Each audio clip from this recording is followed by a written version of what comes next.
Olá pessoal, aqui é o professor Igor. Bom, estou gravando essa aula de revisão, na verdade, para resolver os exercícios, da lista que eu deixei. E, na verdade, o intuito dessa gravação é mais disponibilizar uma resolução comentada para os alunos que não puderam estar presentes na aula de hoje.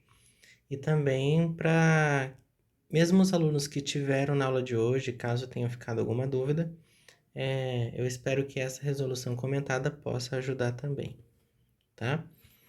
Além disso, eu vou falar de algumas questões que não deu tempo de falar na aula presencial, ok?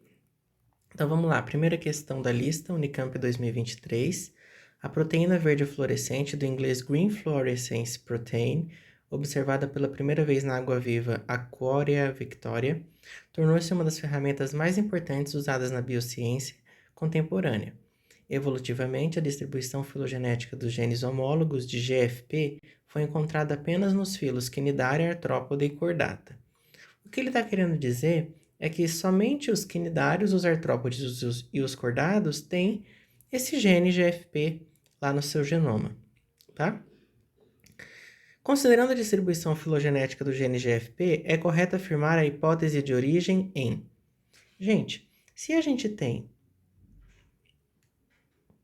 a presença de uma característica comum em 3 filos, os filos dos quinidários, dos artrópodes e dos cordados, nós podemos inferir que essa característica que está presente nesses filos, na verdade, foi herdada de um ancestral que eles tiveram em comum, E aí essa característica estava presente nesse ancestral, que é comum a esses 3 filos, ok?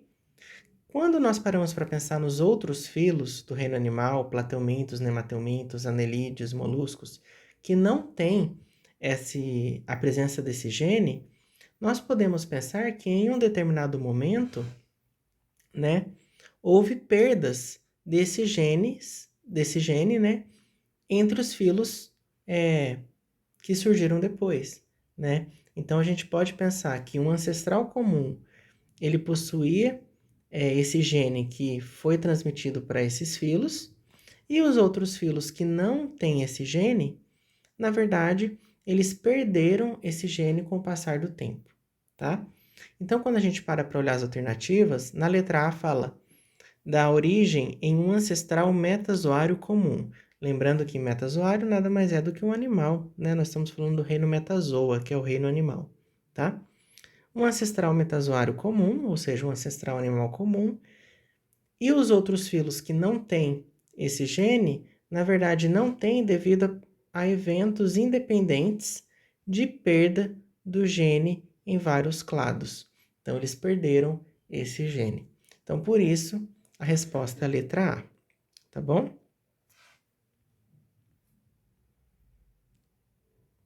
Questão 2. A figura representa o ciclo da leishmania, causadora da leishmaniose. Lembrando que a leishmaniose é uma doença causada por um protozoário, a leishmania, e a leishmania ela é transmitida por meio da picada do mosquito que está infectado, Esse mosquito é do gênero Lutisomia. A questão trouxe esse seguinte texto para você preencher 2 lacunas. O parasita sobrevive nas células do hospedeiro mamífero pela inativação de enzimas do ou da, o que bloqueia a digestão intracelular. Quando nós falamos de digestão intracelular, nós lembramos de uma organela muito importante, que são os lisossomos. Os lisossomos, eles são as organelas responsáveis pela digestão celular. Então, nós já eliminamos aqui a mitocôndria, A mitocôndria é uma organela que não está relacionada com digestão celular, mas sim com a respiração celular. E o núcleo também não está relacionado com a digestão celular, ele está relacionado com o armazenamento das informações genéticas, no DNA. Então, na verdade, esse parasita, que é a leishmania, ele inativa as enzimas do lisossomo, o que bloqueia a digestão intracelular e possibilita a continuidade do ciclo da leishmania. Então, quando a célula vai lá e fagocita uma leishmania, ao invés do lisossomo matar, ele está blindado contra as enzimas do lisossomo. Uma das formas de se prevenir a transmissão dessa doença então sobrou 2 alternativas. Tratando esgotos? Não, né? A leishmaniose não é uma doença que é transmitida por meio da contaminação fecal, né? Então, a resposta correta é a letra E, em que ocorre a inativação das enzimas do lisossomo e o modo de se prevenir a leishmaniose é utilizando repelente para evitar a picada do mosquito. Então, resposta letra E. Próxima questão da UERJ de 2023, falando sobre o leite e a bebida láctea, o que são e suas diferenças nutricionais. Supermercados têm comercializado a bebida láctea mais barata que o leite, na mesma prateleira do leite comum. Apesar de ser confundida com leite, essa bebida é, na verdade, uma mistura de leite com soro de leite. As bebidas lácteas podem ser consumidas normalmente pelas pessoas, mas têm uma qualidade nutricional menor quando comparada com leite de vaca integral. Observe na tabela ao lado a diferença nutricional entre leite e bebida láctea para um copo de 200 ml. Então, aqui a gente tem que no leite integral nós temos essas quantidades de proteína, gordura, lactose e cálcio. Já na bebida láctea, nós temos essas quantidades de proteína, gordura, lactose e cálcio. Quando nós paramos para reparar aqui nessa tabela, somente a lactose é um componente que está em mesma quantidade, tanto no leite integral quanto na bebida láctea. E daí vem a pergunta da questão. A partir da análise dos dados nutricionais apresentados, pode-se concluir que apenas um dos processos biológicos listados abaixo é igualmente assegurado pelo consumo tanto do leite integral quanto da bebida láctea. Então, quando a gente olha essas duas bebidas, a gente percebe que a lactose está em mesma quantidade. A lactose, ela nada mais é do que um carboidrato, né? Quando a gente para pensar nos carboidratos de forma geral, os carboidratos eles são divididos em alguns grupos. Os grupos são esses: monossacarídeos, disacarídeos, existem os oligosacarídeos também, né? Mas por hora eu vou deixar só os disacarídeos, e os polissacarídeos.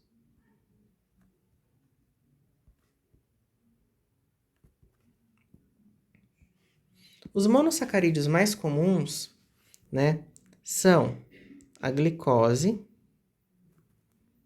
a frutose e a galactose. Os disacarídeos mais comuns, na verdade, um disacarídeo, ele nada mais é do que a união de dois monossacarídeos. E essa união, ela acontece por uma ligação chamada glicosídica. Existem 3 disacarídeos mais comuns: a maltose, a sacarose e a lactose. A maltose nada mais é do que a união de duas... Eita, deixa eu colocar isso mais para o lado aqui para eu conseguir escrever.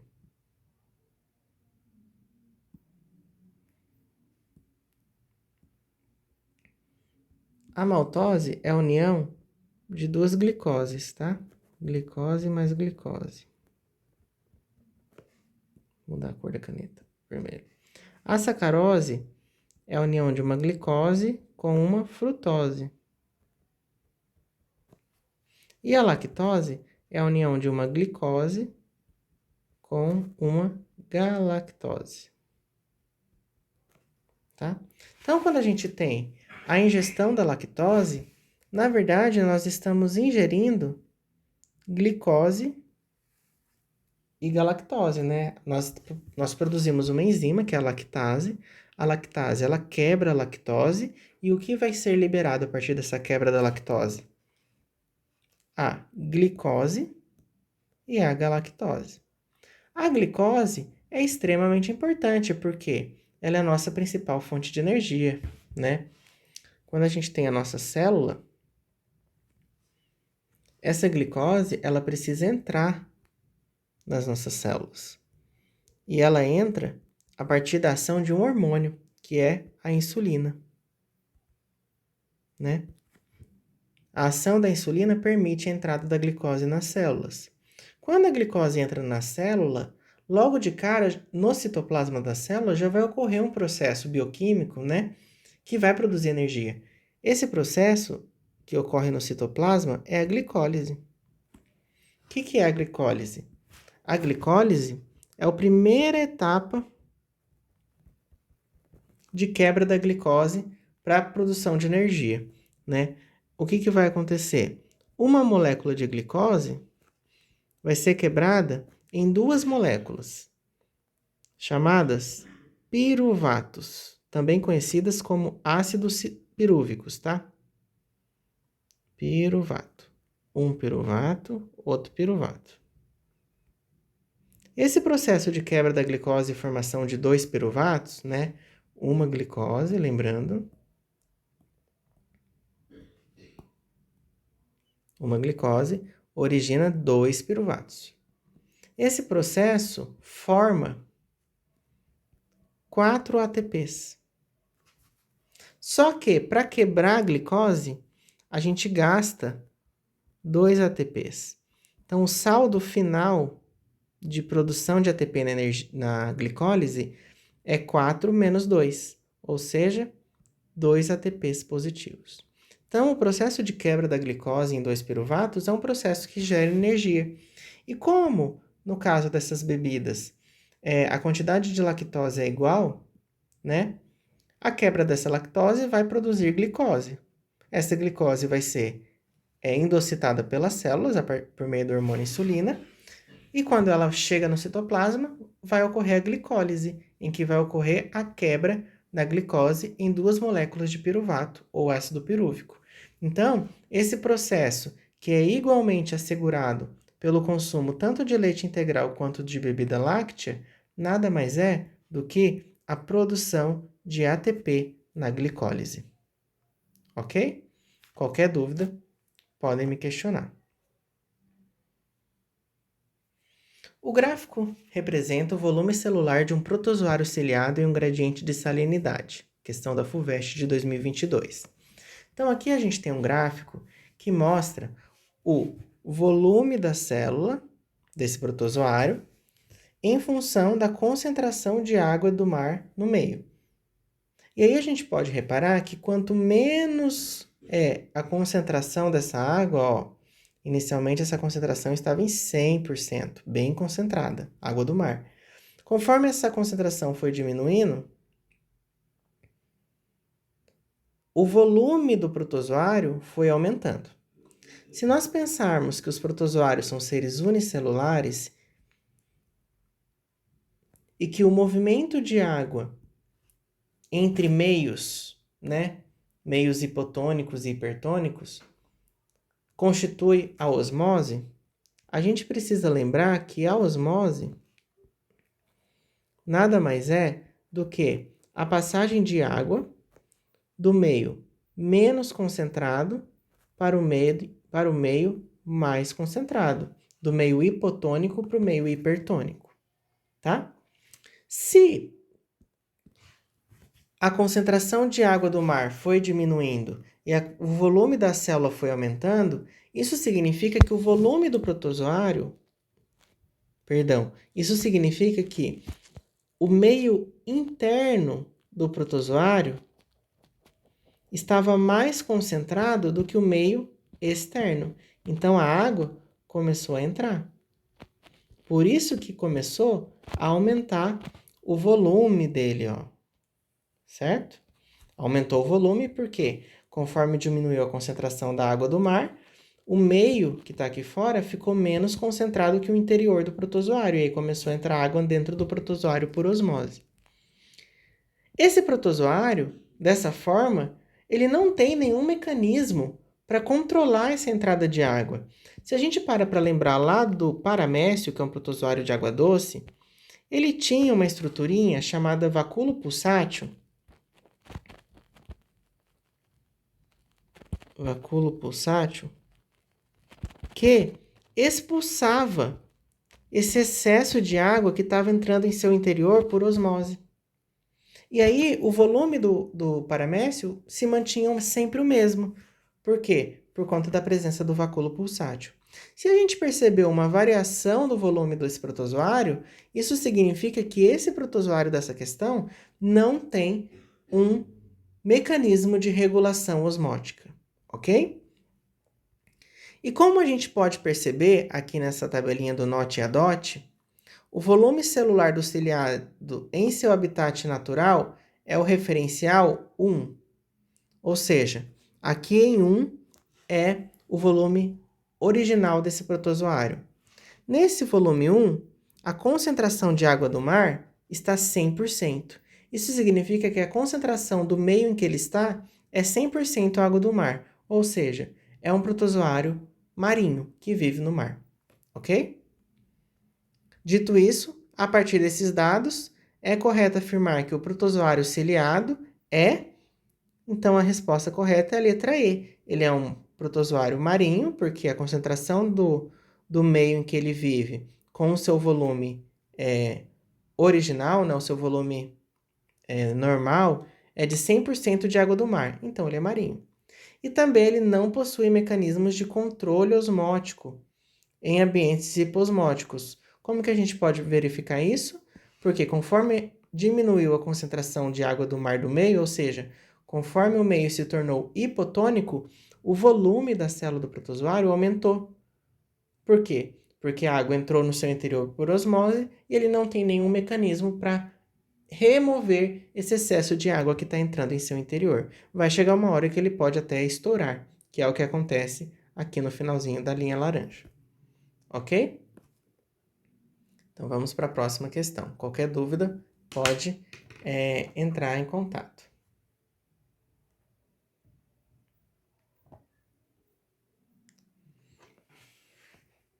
Questão 5 da UERJ desse ano. O ciclo de vida das abelhas é um exemplo de partenogênese, processo em que novos indivíduos podem nascer de óvulos não fecundados. Sabe-se que óvulos não fecundados são células que dão origem a indivíduos haploides, os machos.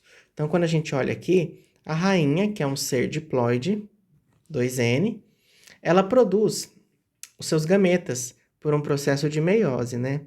E ela produz os seus óvulos, que são células haploides, N, ok? Se esse óvulo não for fecundado por um espermatozoide de um zangão, esse óvulo ele vai sofrer várias mitoses e vai originar um zangão, que é um ser haploide, tá? Mas o que é um ser haploide e o que é um ser diploide? Quando nós paramos para olhar a constituição genética e cromossômica dos seres vivos, nós, por exemplo, assim como as abelhas, né, as abelhas operária e rainha, somos seres diploides. Por que somos seres diploides? Porque nós temos 2 cromossomos de cada tipo no nosso conjunto. Os nossos cromossomos se agrupam em pares. Ou seja, nós temos 2 cromossomos 1, 2 cromossomos 2,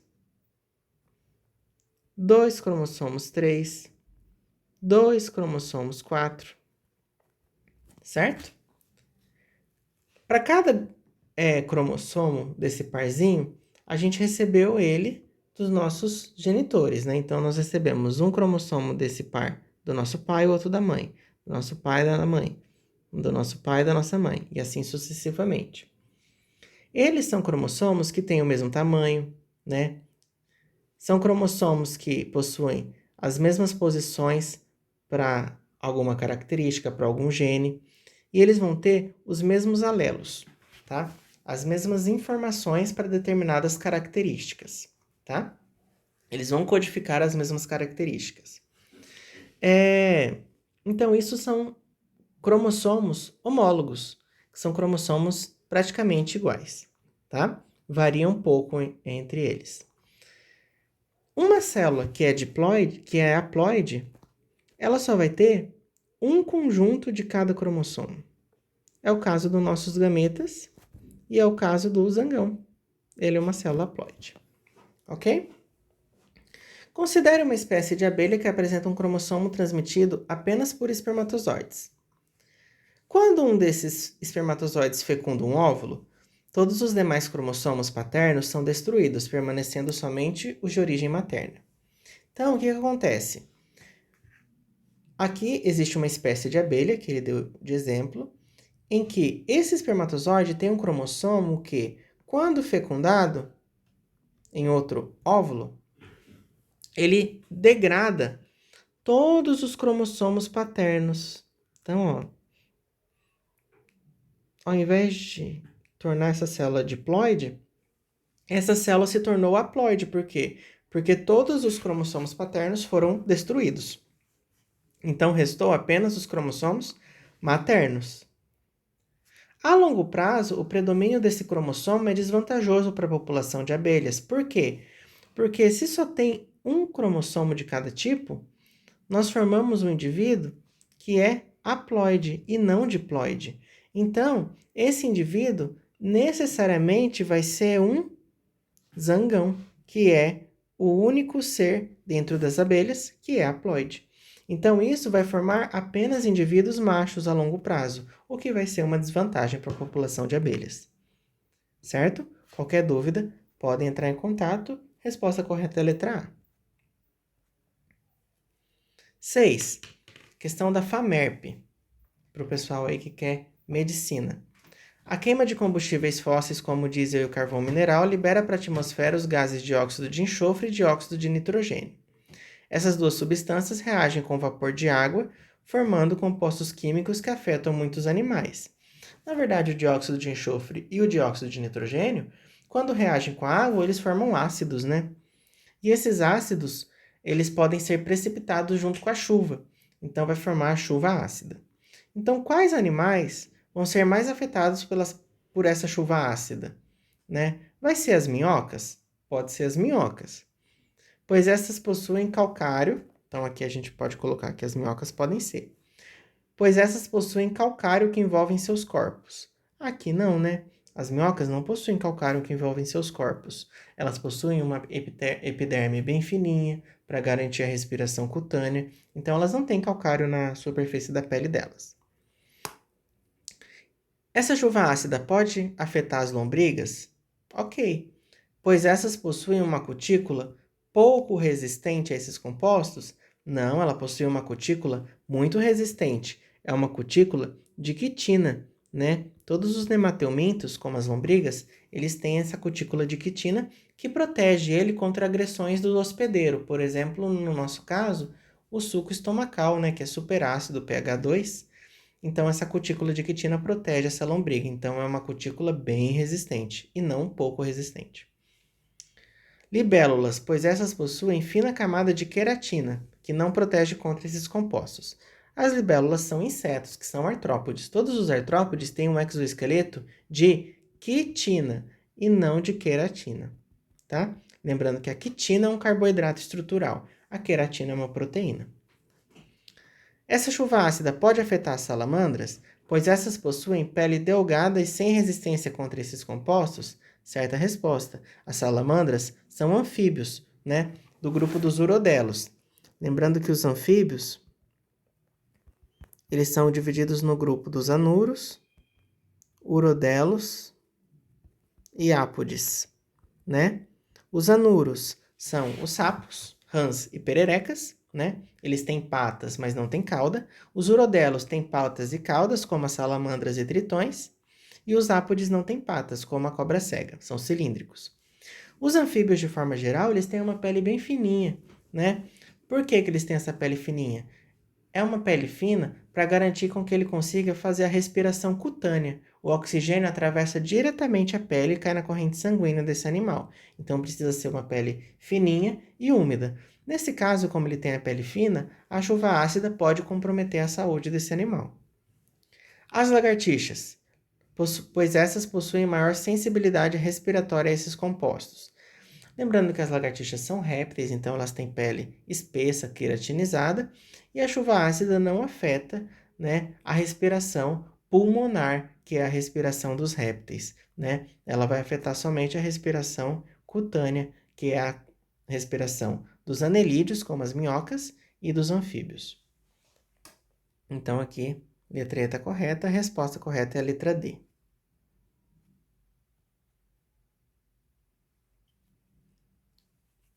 Em 1994, os primeiros fósseis de um hominídeo, até então desconhecido, foram encontrados na Etiópia. Os antropólogos responsáveis pela descoberta descreveram os restos mortais como sendo de uma fêmea adulta e decidiram chamar a espécie de Ardipithecus ramidus, apelidada de Ard. Ao longo dos 10 anos seguintes, vários fósseis da espécie de Ard foram encontrados e datados entre milhões de anos aí. Quando os cientistas examinaram essa coleção, identificaram que o pé tinha uma estrutura que permitia dar passos com o impulso dos dedos, como fazemos hoje. Quando se compara a espécie de Ard com a espécie humana atual, a categoria taxonômica comum a essas duas espécies e que revela um maior grau de parentesco evolutivo entre elas é... Então, quando a gente fala de categoria taxonômica, nós precisamos lembrar das categorias taxonômicas, que é o famoso reficofage, né? Reino, filo, classe, ordem, família, gênero, espécie. Lembrando que espécies seguindo esse sentido aqui de reino para espécie, a gente tem maior grau de parentesco evolutivo. Então, seres que são da mesma espécie são mais próximas, e assim vai, né? Entre gêneros, famílias, ordem, classe, filo e reino. Quando a gente para pensar na Ardipithecus ramidus e no Homo sapiens, que é o nosso caso, né? A nossa espécie é o Homo sapiens. Nós já vimos logo de cara que a espécie Ardipithecus ramidus e Homo sapiens é uma espécie diferente, então não é a espécie que nos aproxima evolutivamente. O nosso gênero é Homo, e o gênero do Ardipithecus ramidus é Ardipithecus, que são gêneros diferentes. Certo? Então aqui a gente já pode eliminar a letra A, né? Ele colocou o gênero hominide. Não é o gênero hominide, né? A hominide é a família.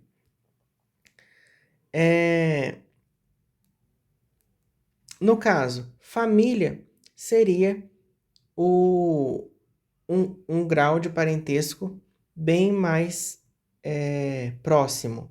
Mas nas alternativas não tem família. Então a gente pula a família, indo para a ordem. Então o que nos aproxima mais vai ser a ordem, que é a ordem primata, né? Nós somos primatas, assim como a Ardipithecus ramidus. Depois da ordem, o que aproximaria nós é a classe, que é a classe mamífero ou mamália, o filo, cordados, e o reino animal. Então, a categoria taxonômica que mais nos aproxima é a ordem, que é primata.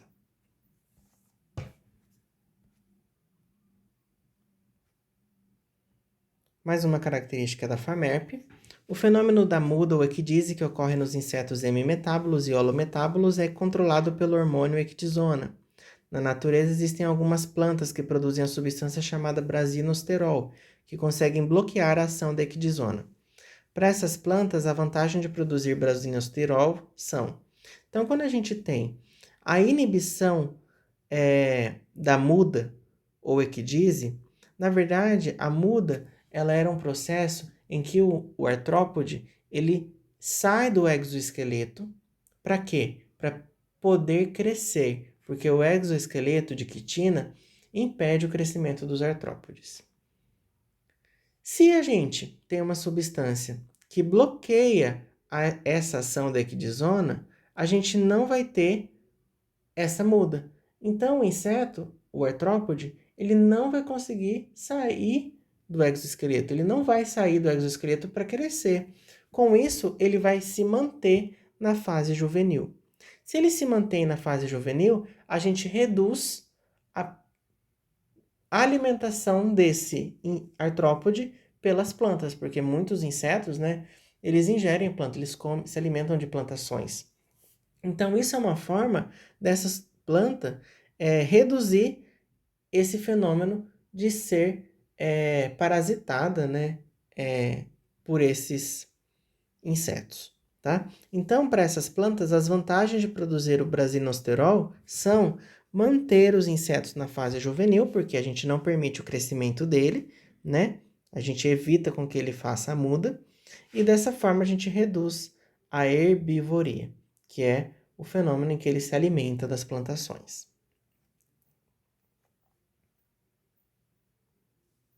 Os ursos, por não apresentarem uma hibernação verdadeira, acordam por causa da presença de termogenina, uma proteína mitocondrial que impede a chegada dos prótons até a ATP sintetase, gerando calor. Esse calor é importante para aquecer o organismo, permitindo o seu despertar. Questão do Enem de 2022. Em qual etapa do metabolismo energético celular a termogenina interfere?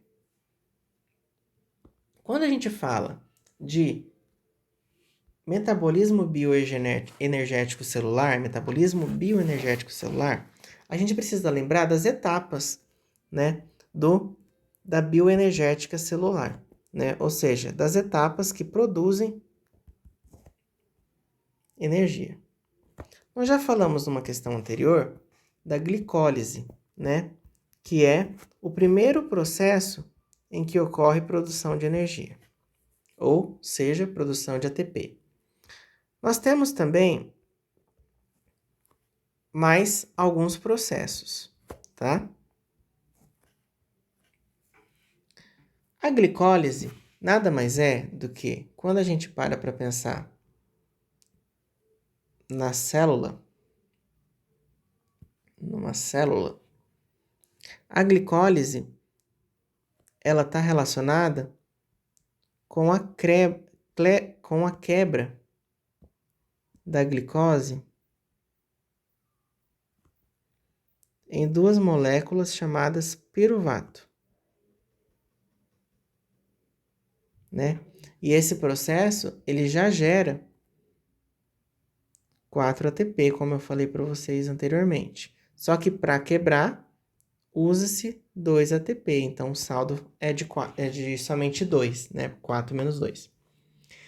Esse piruvato, ele pode entrar numa organela ou não, tá? Quando a gente tem um processo de fermentação, deixa eu fazer essa organela grande aqui.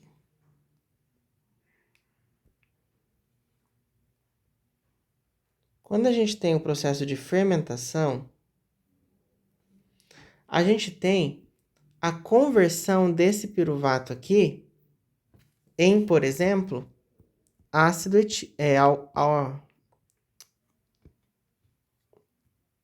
etanol, né? No caso da fermentação alcoólica, né? Por exemplo, as leveduras, ela converte o piruvato em etanol. Ou no caso das fibras musculares, esse piruvato pode ser convertido em ácido lático, né? Ou no vinagre, em ácido acético. Esses processos são processos de fermentação. Eles geram uma quantidade muito pequena de energia, que é só de 2 ATPs mesmo, que está relacionado com a quebra da glicose, tá? Aqui seria a fermentação. Mas a gente não está falando de fermentação. Esse piruvato, ele vai se direcionar a uma organela, que tem 2 membranas e que tem até DNA próprio, chamada mitocôndria. Lá na matriz mitocondrial, o piruvato, ele vai ser convertido. Deixa eu fazer essa matriz maior para eu conseguir desenhar aqui.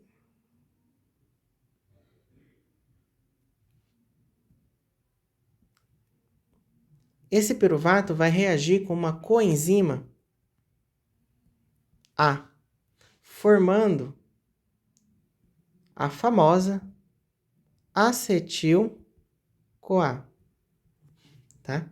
E esse processo de conversão do piruvato em acetil-CoA é um processo que libera gás carbônico, é um processo de descarboxilação, tá?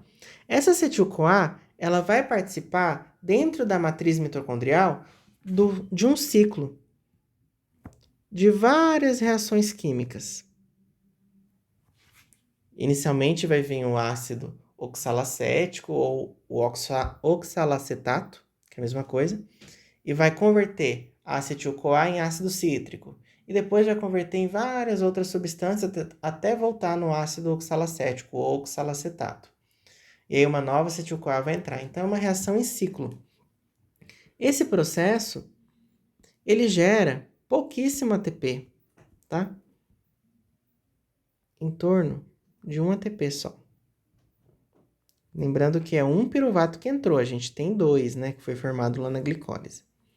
Mas o que mais é importante aqui nesse processo é a formação de carreadores de prótons de hidrogênio e elétrons, que são o NADH e o FADH2, tá?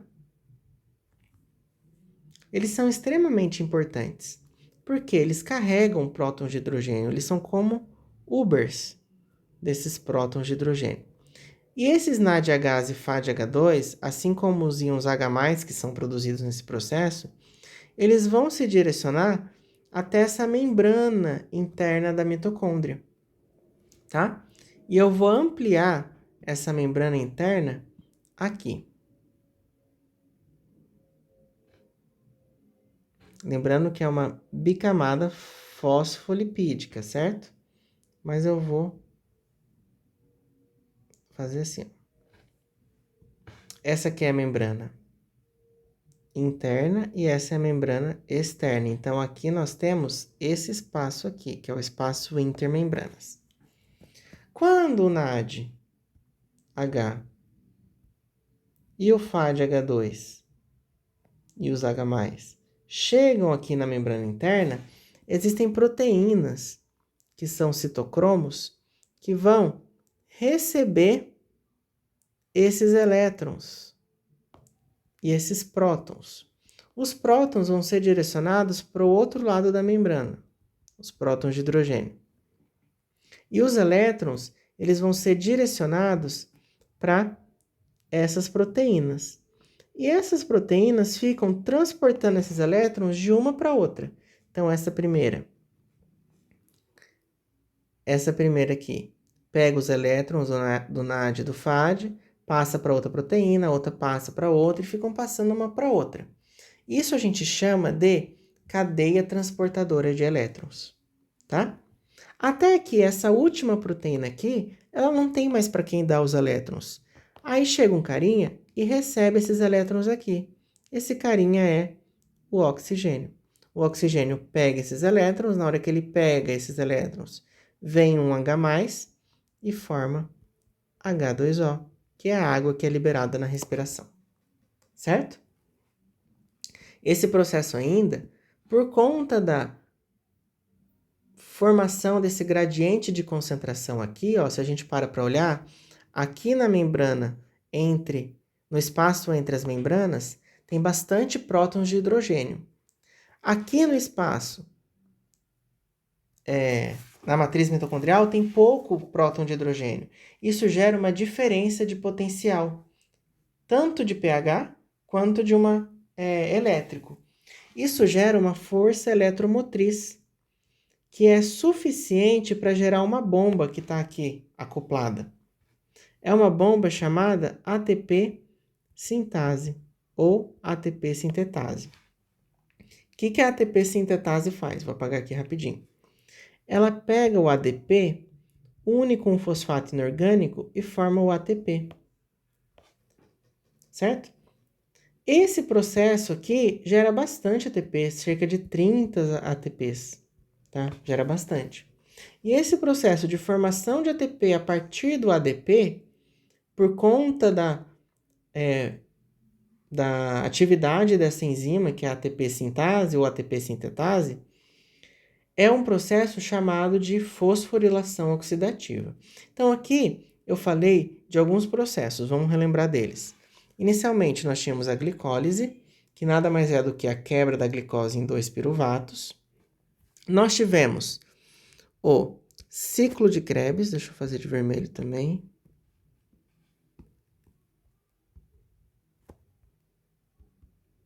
Ciclo de Krebs, né? Que na verdade quem entrou no ciclo de Krebs não foi o piruvato, foi a acetilcoenzima A, tá? Que nada mais é do que do resultado da reação entre o piruvato e a coenzima A. Aí forma a acetilcoenzima A. A acetilcoenzima A, ela produz pouco ATP, né? Produz mais NADH e FADH2. Esses NADH e FADH2 e prótons de hidrogênio vão lá para a membrana interna da mitocôndria, certo? E lá elas entregam esses elétrons para proteínas transportadoras. E aí essas proteínas elas ficam mandando esses elétrons uma para outra. Esse processo se chama cadeia transportadora de elétrons.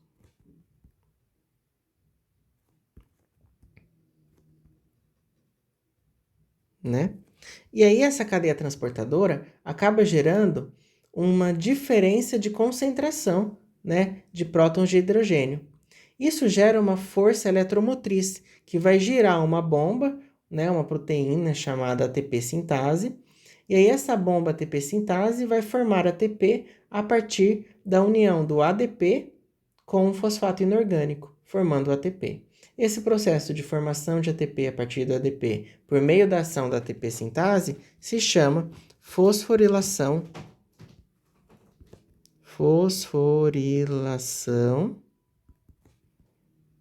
oxidativa, tá? E aí essa fosforilação oxidativa é o processo que vai ser impedido por conta da presença da termogenina, olha só. A termogenina, uma proteína mitocondrial que impede a chegada dos prótons até a ATP sintase. Se a gente não tem ATP sintetase ou ATP sintase, mesma coisa, trabalhando, a gente não tem a fosforilação oxidativa, que é o processo de formação de ATP a partir do ADP por meio da ação da ATP sintase, ok? Então, nesse caso, a resposta correta seria a letra E. Qualquer dúvida pode entrar em contato.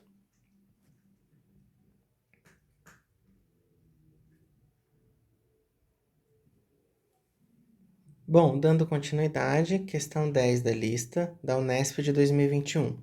A quitosana é um biopolímero obtido da quitina e tem diversas atividades biológicas importantes, como antioxidante, anti-inflamatório, anticoagulante, antitumoral e antimicrobiana. Esse biopolímero pode ser obtido a partir de macerados de quê? Então, se a quitosana é produzida a partir da quitina, é só a gente lembrar que a quitina ela está presente em várias estruturas, né, do que nós estudamos, né? Principalmente no exoesqueleto dos artrópodes. Então, a gente procura a alternativa que fala mais ou menos disso. Casca dos eucaliptos, nada a ver, né? Eucalipto é planta, não tem quitina. Alga marrom, também não. Esqueleto de tubarão. Esqueleto de tubarão é um esqueleto cartilaginoso, né? Não é quitina. Chifre de bovino, também não. E sim, carapaça de caranguejos, né? Os caranguejos são artrópodes. Então, resposta correta, letra I. Questão 11, da Unesp de 2021 também. Mediante aprovação pelo Comitê de Ética na Experimentação Animal, um laboratório realizou um experimento no qual um animal foi colocado em contato com água pura. Calor específico, 1 caloria por grama grau Celsius, contida no interior de um recipiente fechado e isolado termicamente. As massas do animal e da água eram equivalentes e iguais a 500 gramas. As temperaturas iniciais do animal e da água eram 38 e 20, respectivamente. Ao final do experimento, o animal foi recuperado sem sofrimento ou risco à vida e com a mesma taxa metabólica do início do experimento. Constatou-se que a água atingiu o equilíbrio térmico a 38 graus. O animal utilizado no experimento foi... Então, quando a gente para ver que é um animal que não perdeu calor, ou seja, ele conseguiu manter a temperatura interna constante, a gente fala de um animal homeotérmico, né? Quando a gente fala de animais homeotérmicos, nós só temos dois grupos de vertebrados que são homeotérmicos, né? As aves e os mamíferos. São animais que conseguem controlar a temperatura interna. Os animais ectotérmicos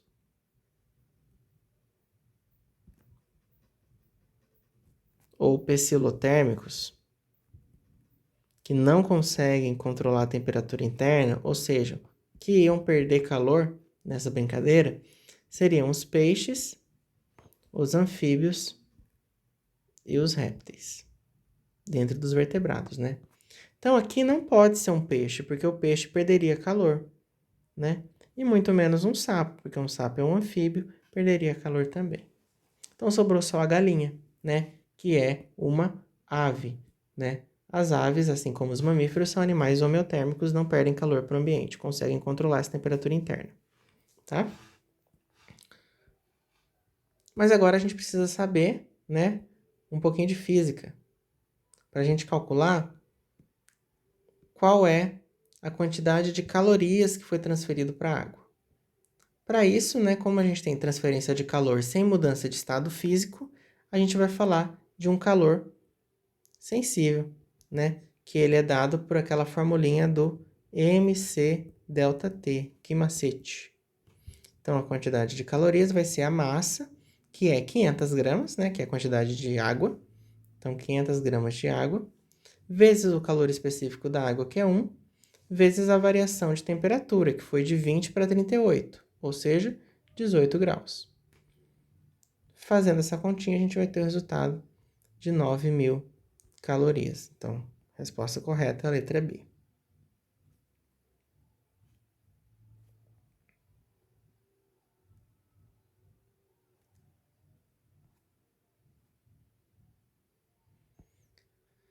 2021 da Unicamp.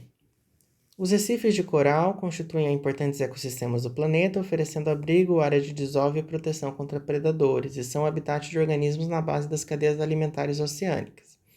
Então, quando a gente para pensar nos corais, os corais nada mais são do que quinidários, né?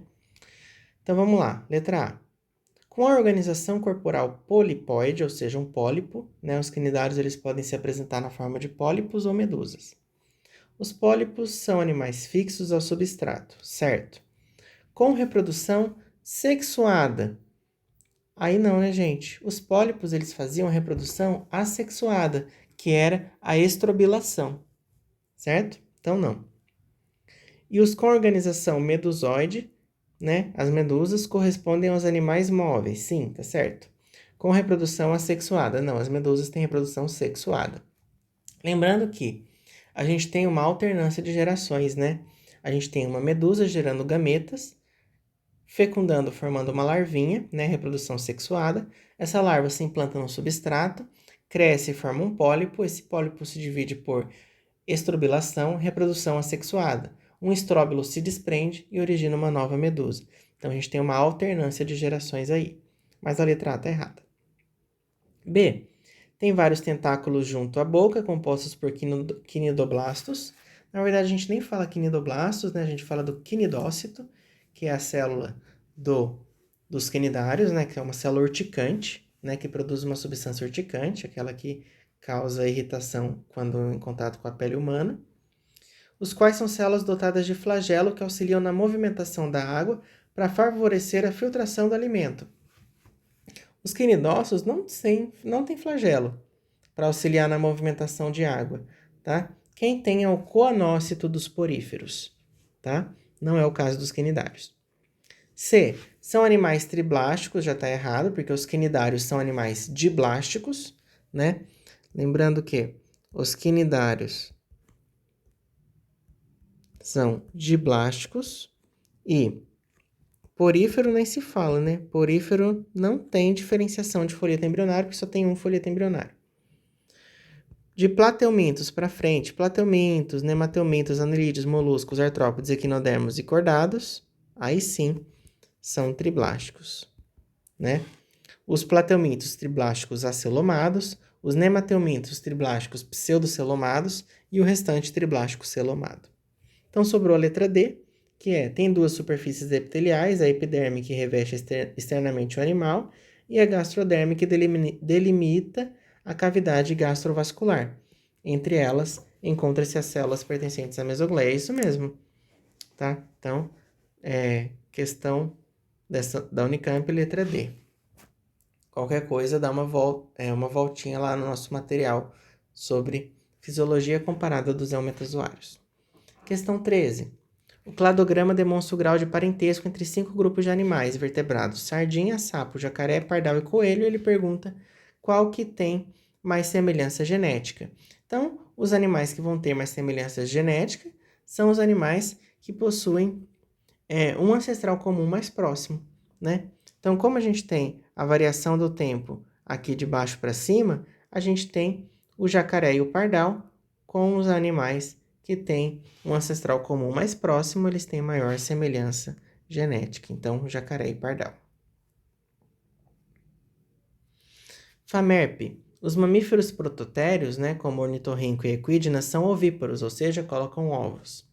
E assim como as aves e os répteis, possuem desenvolvimento indireto? Não, não tem fase larval, nem em ave, nem em réptil e muito menos nos mamíferos prototérios. Eles não têm desenvolvimento indireto, são desenvolvimento direto. Realizam fecundação externa?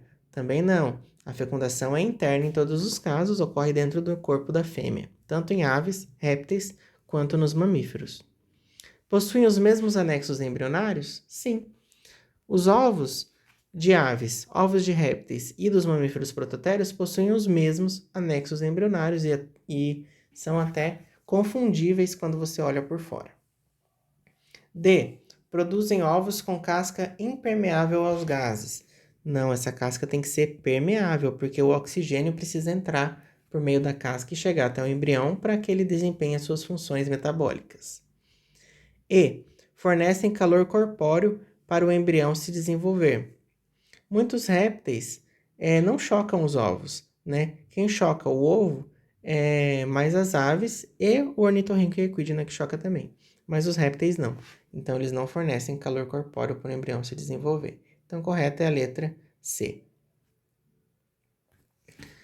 Enem 2020 digital, alterações no genoma podem ser ocasionadas por falhas no mecanismo de cópia e manutenção do DNA que ocorre aleatoriamente.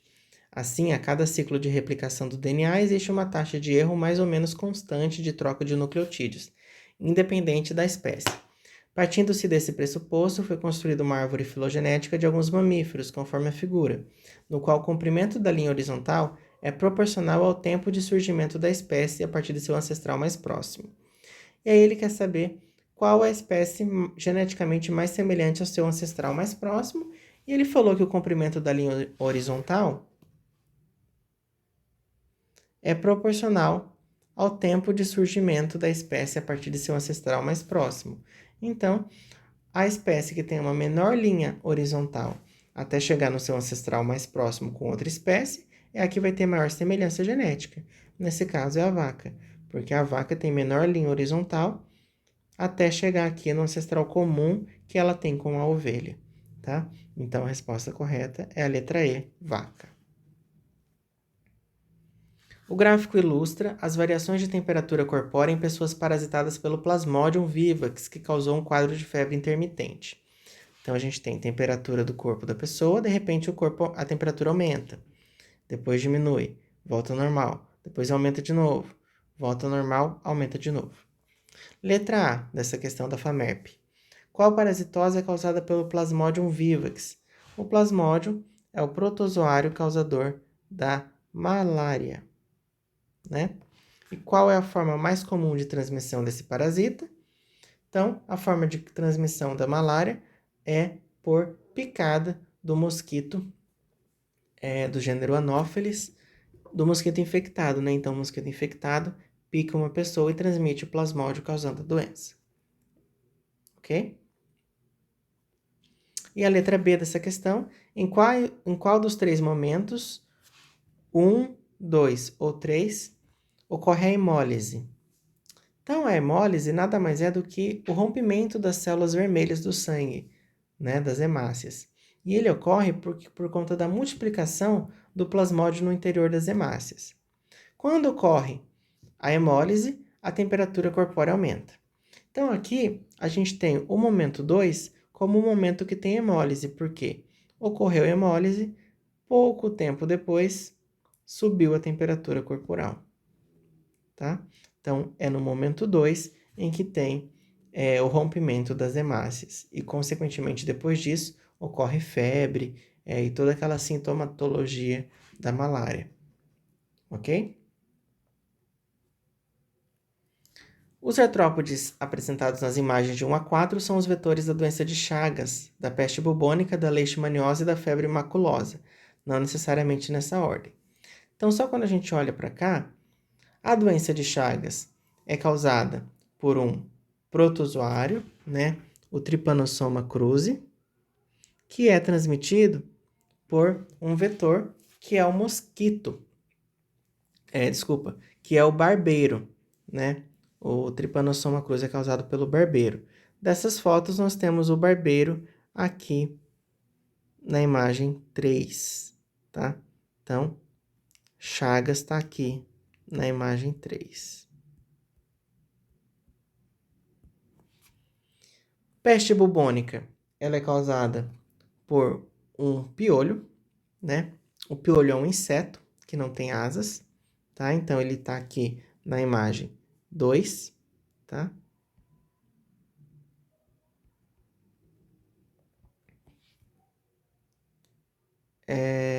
Na verdade, é o vetor da doença, né? Não é o piolho que causa, e sim é um micro-organismo que está presente no piolho, uma bactéria.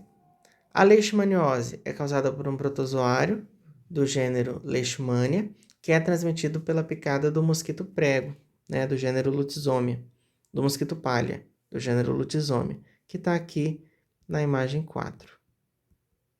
Leishmania. E sobrou a imagem 1, que é um carrapato, que é o vetor da febre maculosa, né? Causada por uma bactéria do gênero Rickettsia, tá? Então, aqui a gente tem febre maculosa. É muito comum associar também as capivaras, né? Que podem ter esse carrapato estrela, tá? Então, letra A, quais imagens apresentam os artrópodes vetores da doença de Chagas, da peste bubônica, da leishmaniose e da febre maculosa, já marcamos, né? E qual dessa doença não é transmitida pela picada de um vetor? Somente uma não vai ser transmitida por picada, que é a doença de Chagas, né? A doença de Chagas, na verdade, é transmitida pelo contato das fezes do barbeiro com os orifícios que ele picou.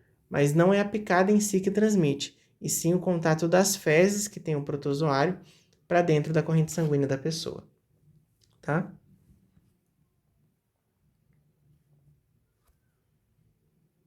E na letra B, eu já trouxe a resposta. Tem o cladograma, né, as letras A, B, C e D, que representam as relações filogenéticas entre os artrópodes, não necessariamente na mesma ordem. E sabendo que no cladograma a letra B corresponde ao barbeiro, né? O barbeiro, que é um inseto, né? O barbeiro é um inseto, tem 3 pares de pata. As quais números correspondem respectivamente às letras A, C e D? Bom, se a gente tem um inseto aqui, todos os outros que estão aqui embaixo também vão ter que ser insetos, né? Então, a gente tem em C, a gente tem o mosquito palha, por exemplo, tá? Que é o causador que é o transmissor da leishmaniose. E em D, a gente pode colocar a pulga, que também é um inseto, né? Um inseto sem asa, né? E em A gente vai ter algo que não é um inseto, né? Porque não está contemplado por esse ancestral comum aqui. Então, a gente tem um aracnídeo, por exemplo, que é o carrapato estrela, né? É um aracnídeo porque tem 4 pares de pata, cabeça fundida no cefalotórax, né? No tórax, então a gente tem um cefalotórax. Então, a gente tem um aracnídeo aqui no ponto A desse cladograma. Beleza? Questão 18 da FUVEST. A figura mostra um cladograma simplificado das hipóteses filogenéticas já propostas para a evolução da vida na Terra. Ela inclui 2 grupos de bactérias, 6 de protistas, 2 de animais, 2 de fungos e 2 de plantas. E os seus pontos A, pende com surgimento de características. Então, tem vários pontos no decorrer desse cladograma. Note, questão A. Cite uma característica que aparece no ponto E. Então, o ponto E está aqui. Então, quando a gente olha antes do ponto E, a gente só tem bactérias, ó, bactéria 1 e 2. Abaixo do ponto E, a gente tem protistas, animais, fungos, protistas de novo e plantas. Então, qual característica que pode estar aqui presente que não tem nas bactérias? Aí é fácil, né, gente? As bactérias, elas não têm células eucariotas. Elas são células procariotas. Então, aqui no ponto E, na verdade, está presente a formação de células eucariontes. Tá? Então, essa é a característica que está aqui presente. Todo mundo que está para lá do ponto E tem células eucariotos, protistas, animais, fungos e plantas. Tá? Lembrando que os protistas são protozoários e algas. Então, surgimento de envoltório nuclear e organelas membranosas, que são características de seres eucariontes, formação de células eucariontes. Tá? B. Na folha de resposta, classifique os grupos bactéria, protista, animal, fungo e plantas como monofiléticos ou não monofiléticos. Lembrando que grupos monofiléticos são grupos que têm um mesmo ancestral em comum. Se a gente para pensar nas bactérias, nós temos aqui dois grupos de bactérias, 1 e 2. Esse ancestral aqui, que eu estou marcando para vocês, ele é comum a esses dois grupos de bactérias. Ok. No entanto, esse ancestral aqui, que eu estou marcando aqui, ele só é ancestral da bactéria 2. Ele não é ancestral comum às bactérias 1. Então, as bactérias não constituem um grupo monofilético, porque elas têm um ancestral que não é comum às duas bactérias, aos dois grupos de bactérias. Por isso, as bactérias são um grupo não monofilético. E se a gente para pensar, os protistas têm a mesma ideia. Esse ancestral aqui, ele é ancestral desse protista 2, mas ele não é do protista 1. Como os grupos monofiléticos são grupos que têm o mesmo ancestral em comum, os protistas não são grupos monofiléticos. Já os animais, quando a gente para pensar, eles só estão aqui, com esse único ancestral aqui em comum, tanto para os animais 1 e 2. Todos os outros ancestrais, eles são comuns a esses animais também, 1 e 2. Então, nesse caso, sim, os animais constituem um grupo monofilético. Os fungos é a mesma ideia, então eles também constituem grupos monofiléticos e as plantas também, tá? Tem sempre os mesmos ancestrais em comum. Então, é assim que vai ficar a nossa resposta. E a letra C, indique 2 pontos de A a P de hipótese filogenética em que há aparecimento da condição multicelular. Então, quando a gente para pensar, em quais pontos a gente tem, quais grupos de animais que nós temos seres exclusivamente multicelulares? Os animais só têm animal multicelular e as plantas só têm multicelular.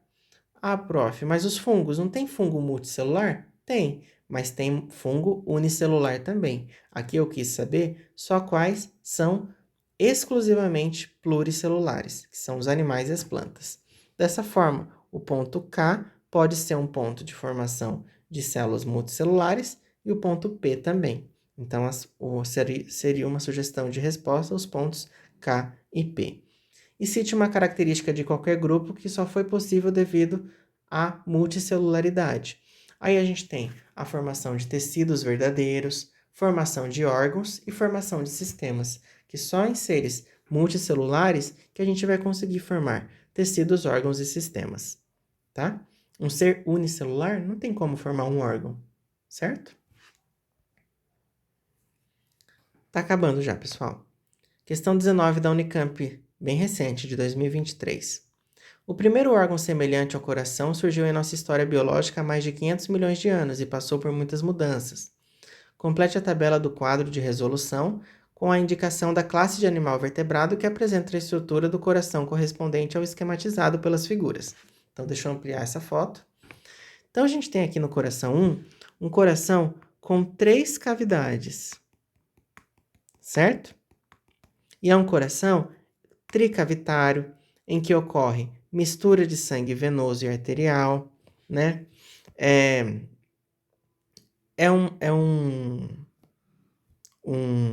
Uma circulação que tem pulmões, né? Então, aqui a gente pode colocar, por exemplo, os anfíbios, né? Que os anfíbios, eles têm coração com 3 cavidades e tudo mais. Certo? No caso 2, a gente tem um coração igualzinho o nosso, né? Que é um coração com 4 cavidades, delimitados, não ocorre mistura de sangue arterial e venoso, A gente tem uma artéria aqui, que é a artéria aorta, com 3 saídas, né? Então, no ponto 2, a gente tem um coração de um mamífero, que é o nosso caso. No ponto 3, nós temos novamente um coração que é tricavitário. Uma cavidade, duas cavidades, três cavidades. Tricavitário. E ocorre mistura de sangue arterial e venoso. Porém, a gente tem a presença de uma estrutura aqui, ó, que forma um septo. Essa estrutura é um septo incompleto, que não delimita todo o coração, todo esse ventrículo.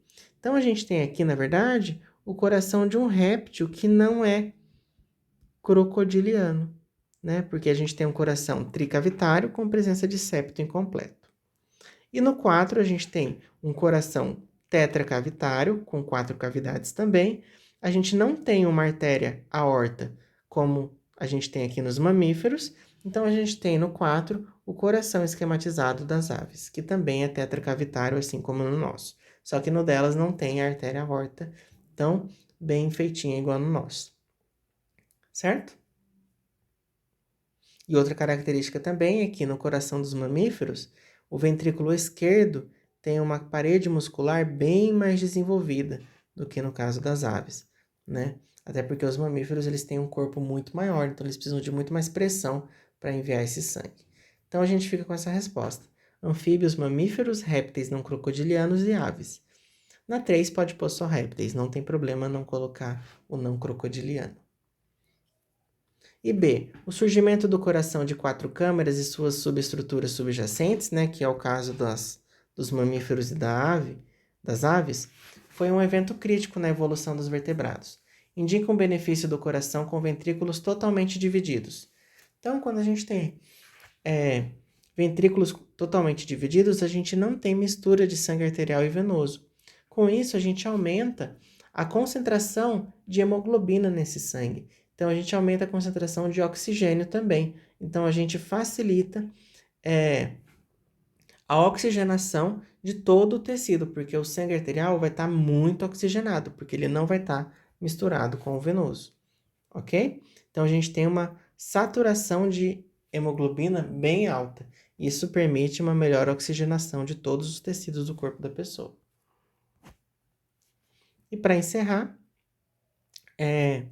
aqui esse texto está falando sobre um molusco. Vamos lá, FUVEST 2023. Quem mora ou já visitou a lagoa sabe que o sururu é uma tradição na culinária local e uma fonte de renda para quem vive às margens da lagoa Mundaú. Mas o tradicional molusco alagoano sumiu da lagoa.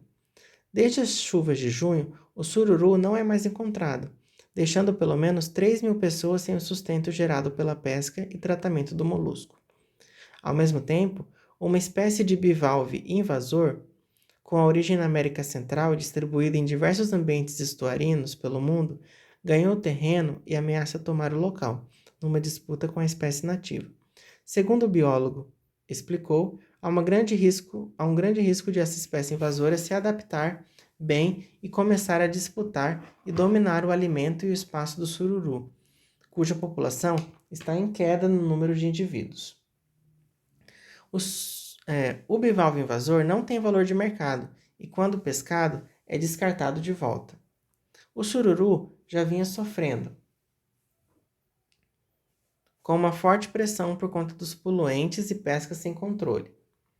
Mas as fortes chuvas em junho e julho, em Alagoas, diminuíram a salinidade da água, em grande quantidade de matéria orgânica, lixo, esgoto, resíduo e principalmente sedimento, levado pelo rio Mundaú, se acumularem lá, afirma o biólogo.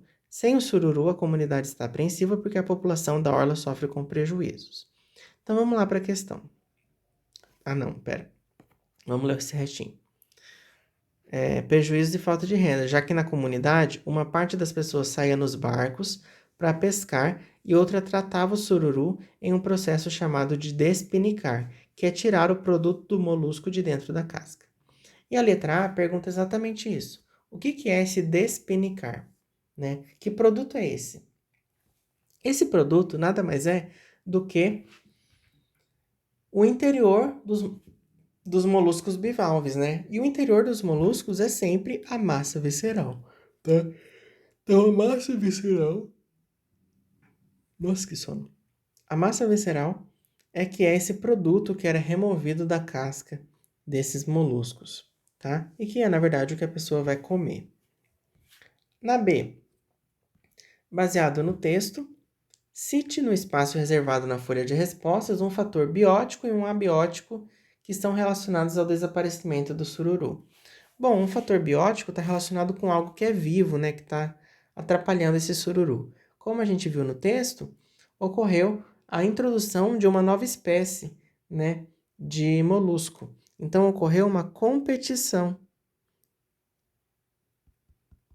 interespecífica, né, entre espécies. Essa competição, ela foi causada pela introdução de uma espécie exótica, né? De uma espécie exótica. E isso promoveu o desaparecimento do sururu, porque o sururu perdeu a competição. E um fator abiótico, que é um fator que não está relacionado com um ser vivo, né, mas que também está ajudando a desaparecer o sururu na Lagoa Munduaú, é o aumento da salinidade da água, né, como foi falado no texto. Esse aumento de salinidade, ele está relacionado... não é o aumento de salinidade, alterações de salinidade, né? Essas alterações de salinidade, ela está relacionada com o excesso de chuvas, né, na região. Esse excesso de chuvas vai alterar a salinidade da água e vai prejudicar o desenvolvimento da espécie, ok? Então, essas são as respostas esperadas para a letra B. E na letra C, cite um risco para a saúde humana associado ao consumo de espécies de bivalves e uma forma de prevenir esse risco. Quando a gente fala de organismos filtradores, como os moluscos, né, bivalves, as ostras, os mexilhões, eles filtram a água. Então, eles podem ser acometidos de acumulação de substâncias que estão presentes nessa água. Conforme a água passa por ele, vai deixando substâncias que são até tóxicas para o animal e até para quem vai consumir esse animal depois. Como é o caso dos metais pesados, chumbo, mercúrio e tudo mais. E também micro-organismos, né, que podem ser acumulados. Então, todas essas questões podem ser prejudiciais ao ser humano. E como que a gente previne esse risco? Criando esses animais em cativeiro, conhecendo a água que está sendo usada para criar eles, né? Uma água que não tenha contaminantes. Então é isso, pessoal. Muito obrigado por continuarem até aqui. E essa foi a nossa revisão de bio. Qualquer coisa, podem entrar em contato se tiverem alguma dúvida que não ficou bem esclarecida, ok? Até mais.